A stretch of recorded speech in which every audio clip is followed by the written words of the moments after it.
The 1994 Nigerian football team has been described by many as the best in the nation's history. A team that boasted the likes of Yekini, Amunike, Amokachi, and JJ Okacha, the Super Eagles of 1994 made history by qualifying Nigeria to its first ever FIFA World Cup. In that same year, the Super Eagles were crowned champions of Africa for the second time in history, defeating Zambia 2-1 in the final in Tunisia. The team also made history by reaching number 5 on the FIFA team ranking table, the highest ever by any African side. While many consider the success of that era as the launch pad that introduced Nigerian football to the world, very few know of sacrifices and failures that finally put Nigeria at the center stage of world football.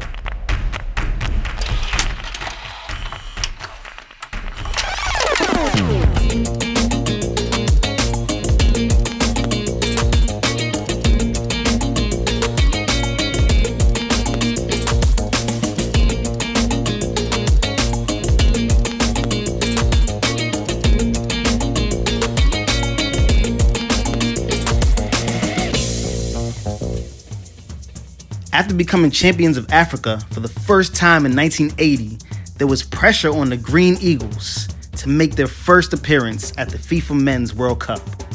3 years earlier in 1977, the team had flunked an opportunity to qualify for the FIFA World Cup for the first time when an own goal by Godwin Adiye contributed to a 0-1 loss at the National Stadium in Surulere, Lagos. This cost the Green Eagles a place at 1978 World Cup in Argentina. In 1990, the Super Eagles came close to making their World Cup dreams a reality, but a loss to Cameroon meant that dream had to wait an extra 4 years. Sadly, there was bad news on the pitch as well. Samuel Okwaraji, a gifted Super Eagles midfielder, died of a heart attack while Nigeria played Angola in one of the qualification games at National Stadium in Lagos. In late 1989, after Nigeria failed to qualify for the 1990 World Cup, the Nigerian Football Association hired a certain Dutchman, Clemens Westerhoff, to coach its national team.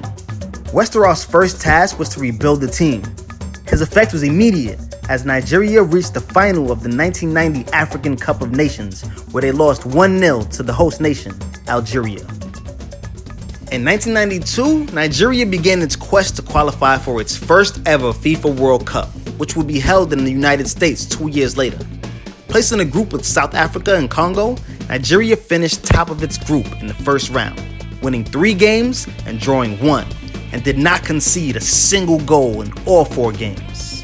Despite the caliber and ability of the players at that time, the team still had to prove itself before it could qualify for a global football competition, and to do so, it had to contest with the then African champions, Ivory Coast, and 1990 African champions, Algeria, in a 3-way group called the Group of Death.